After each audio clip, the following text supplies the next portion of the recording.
What's up, guys? Today I'm going to be teaching you how to remove the carburetor from one of these Chinese Honda Grom clone bikes. Today we have the Tao Tao Hellcat. This one I've already disassembled. So with this blue Tao Tao Hellcat, I already got the carburetor out. So I kind of had to, the very first time doing it, there was a lot of trying to figure things out. Where does this go? These Chinese bikes are just much more difficult to work on than, say, Japanese or more name brand bikes, but we got it out, and I know a lot of people have these bikes, so I felt like today would be a great video where I show you step by step how you get the carb out if you want to swap out the carb to a higher performance carb.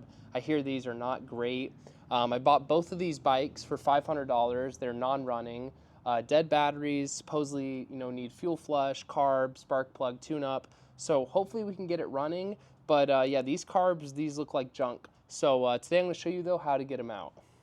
Alright guys, so now that this one has its carb already out, I'm just going to get it out of the way so we can get the other white Tao Tao Hellcat in this position. Alright guys, so the first thing I did, which really probably isn't necessary for removing the carb, but since these have dead batteries, I just took the seat off anyways. And to remove the seat, all you have to do is grab your key, and there's a little spot right here on the side. You just push it in, turn it, and then your seat comes off. So now that the seat is off, the very first thing we're going to do is remove the side covers. It's just going to give us a lot more space to work around the carb. Alright, so we'll start off working on the right side of the bike. We'll try to get this right side plastic off so we can get our hands more inside there, make it much easier to get that carb removed. So it's mostly, I believe, just Phillips is all I used on the previous bike. You have like Phillips here, there's a couple inside here that I'll show you, and then there's like a tab you have to push. I'll show all of this so I'm not just doing stuff and you guys have to guess. But let's start off with the easy ones. We'll start off with this Phillips, I believe there's one here, and there's even a Phillips behind there. So let's start off with that.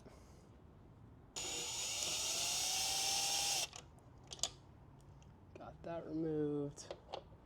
And when you're doing this one, this tab is really, this tab right here that this Phillips goes into is pretty brittle. So you want to make sure you kind of hold it and secure it, or it can break on you. So just got to be real gentle with that one. Let's see if it broke or if it's good. Yep, I think it's okay. Yeah, so when undoing that one, just make sure you put your thumb there or something, because it can twist that plastic tab and break it. And you don't want to do that. It's not going to be as secure when you put it back together. So we've got this Phillips off, that Phillips. We have a Phillips tucked back here, which is kind of hard to get at. I'll show you what I did, which is kind of dumb, but it ended up working. And yeah, let me show you real quick. All right, so since it's so small back there, I didn't really have a screwdriver or Phillips that could fit. So I just grabbed this Phillips bit, put it in there, and then I grab a wrench and just twist it. And once you get it loose, you can normally just use your fingers, and it's a little bit tight, but you can get it undone.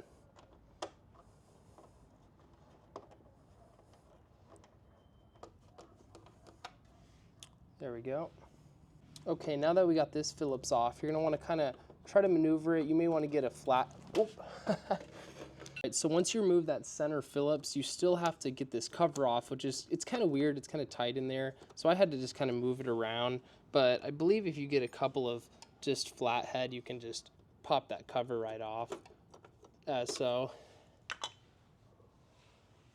once you pop that cover off, there's still another Phillips right here that you have to remove, and then that will get the back section of this plastic off.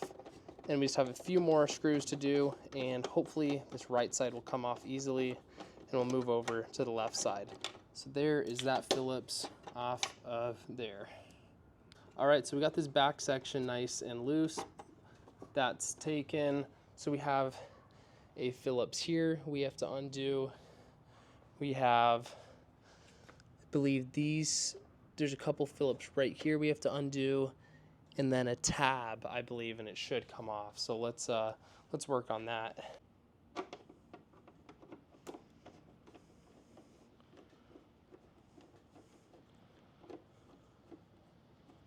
All right, so we got that one out. Okay, so now there's those couple Phillips that we have to undo. So we're just gonna go in right there and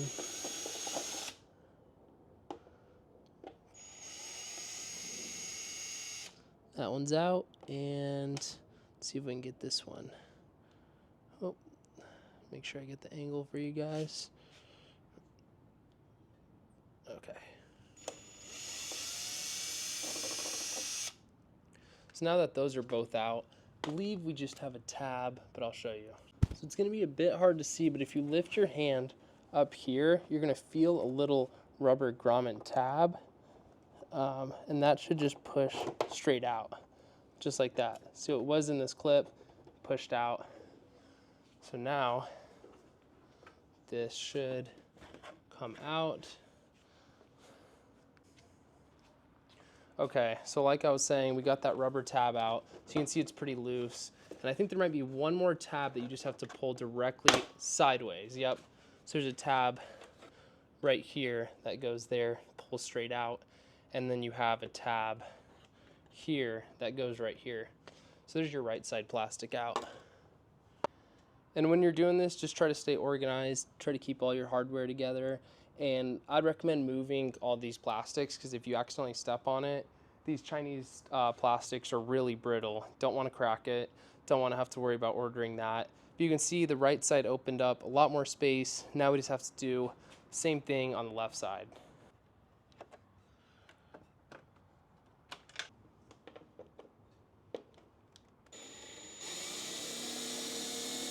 All right, guys, running into a little bit of difficulty just trying to pop that tab again.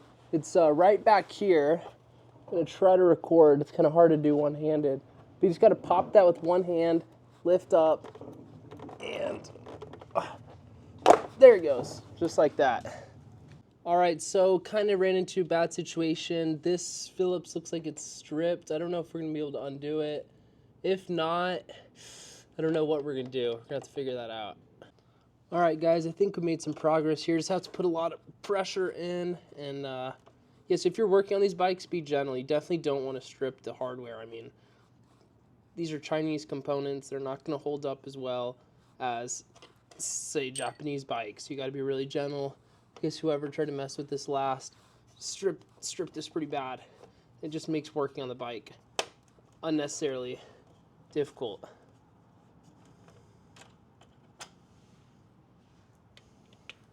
Okay, now that we have all the hardware removed, this should pop straight out. There we go. Let's see what happened there. Yep, came undone. Go put the plastics away so you don't break them. Then we'll get onto the carb. All right, so here we go. Here's the carburetor on the left side of the bikes where you have best access to it. You may have to go to the right side to kind of maneuver some things, but the left side's pretty great. If you're in a similar situation as me and you had an owner say let that bike sit for a long time, you're probably going to want to do a fuel flush or even just a full tank flush. And to remove the tank, you have this right here, this bolt, that bolt, and then you have this bolt right here. So there's 3 bolts that'll undo it, and then you have a couple of hoses going to the carburetor. I think you have like a fuel tank measuring thing that goes to it.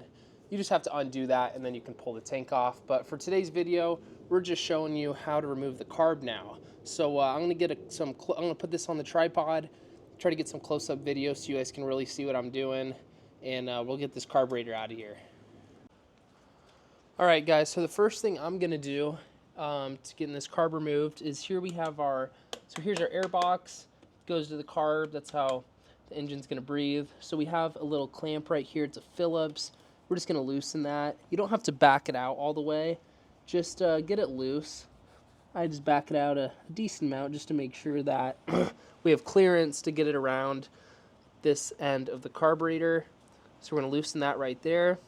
And then as soon as we got that loose, this should come loose after a little bit. Unfortunately, they're really tight from factory, so you're probably gonna have to wiggle it, play around with it a little bit.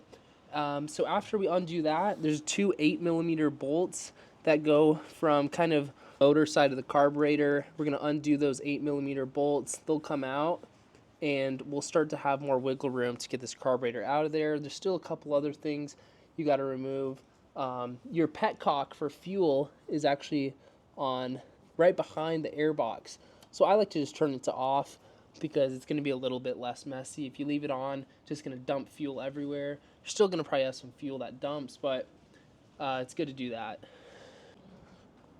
All right, so if you just grab yourself a 8mm wrench, you can get right back here. It's kind of tucked, but you're just going to get it around there. You may have to loosen it a couple times before you can start using your hand, because the air box, the way they designed it, they really probably didn't think at this point. This bolt usually runs straight into the air box. It's just a really cramped, kind of poor design of this air box element and where the carburetor is positioned.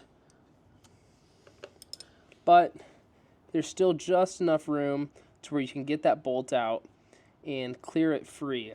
And then the other side's really open. The right side of the bike, that bolt's very easily accessible, and grab that in a second.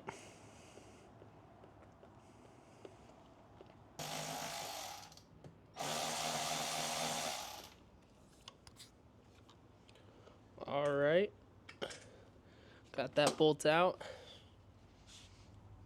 Let's keep that hardware there. Straighten that wheel again. So now the carb is loose. You can see it's going to back out. You're going to have this little spacer here. You don't want to lose it. You want to keep that gasket clean. So you can set that down. And now what we're going to do is we're going to probably have some gas spillage here, but we're going to remove this clamp. That's your fuel line. That runs from the gas tank to the petcock and then into the fuel side of the carburetor. Grab yourself a little flathead and just kind of tuck it in right there, and you can probably start to remove it. You don't want to tear that hose. You want to be gentle.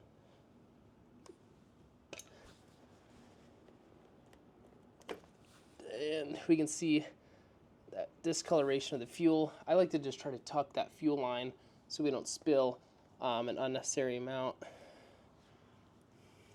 Okay, so now basically all we got is the throttle cable. On the last one, it was super tight. I just grabbed a wrench and got it to break loose, but it was not easy by any means. So we're gonna see how much of a struggle this one is. But grab yourself a wrench and try to just, so what's really good is if you grab that with a wrench like that, it'll break the air box hose. So now you're pretty much free other than the throttle cable. Get a nice tight grip on it, and there we go. Definitely take some force. I don't know why it's tightened down so much, sure if it's just because they've been sitting, but they are just cinched on there.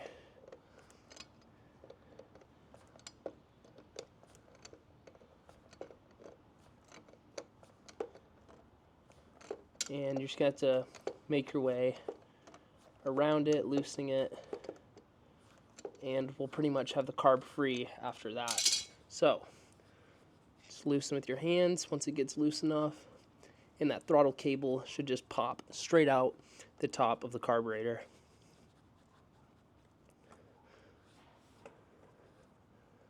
Oh, one last thing, let me show you this. So, even though, let me back this, zoom out, so you guys can see, even though we got this free now, there's the choke right here. So what you have to do to get that choke cable out, what I did is you want to push up, it's going to cause that slack, and then you'll be able to slide it out the side of the choke.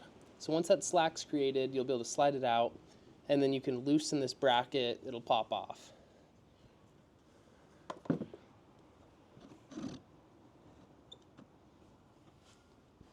So we'll get that choke line around there.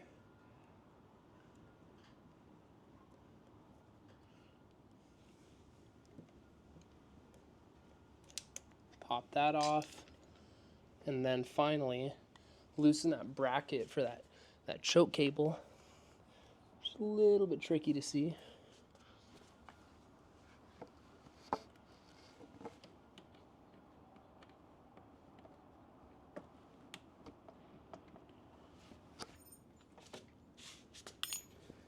And then you are completely free to take the carburetor out of the bike. Here's your overflow. You're just gonna undo that. Oh, I should have worn gloves. Undo that hose. Undo that clamp. Then just pull that out just like that. And there we go. The carburetor is out of the bike. All right, and just to show you guys how old this fuel is, let's see if it'll dump out. Oh, not really catching it, but it's super dark yellow. You can tell it's just been sitting. But yeah, guys, that's how you get the carburetor out of your Honda Grom clone bike. If you have a Tao Tao Hellcat or any of the other variations that I've kind of seen around, it should be pretty similar. I think they're built pretty similarly to each other. And then once you have that, you can throw in your new carb. Just repeat the steps, just in backwards. If you need to watch this video just in reverse, taking the steps back to back, it should work perfectly, and your bike should fire up. But yeah, that's how you take out the carburetor on one of these Chinese Honda Grom clones. I hope it helped you out. If you have any tips down below that would make this easier, comment it down below, and hopefully it can help out some other viewers.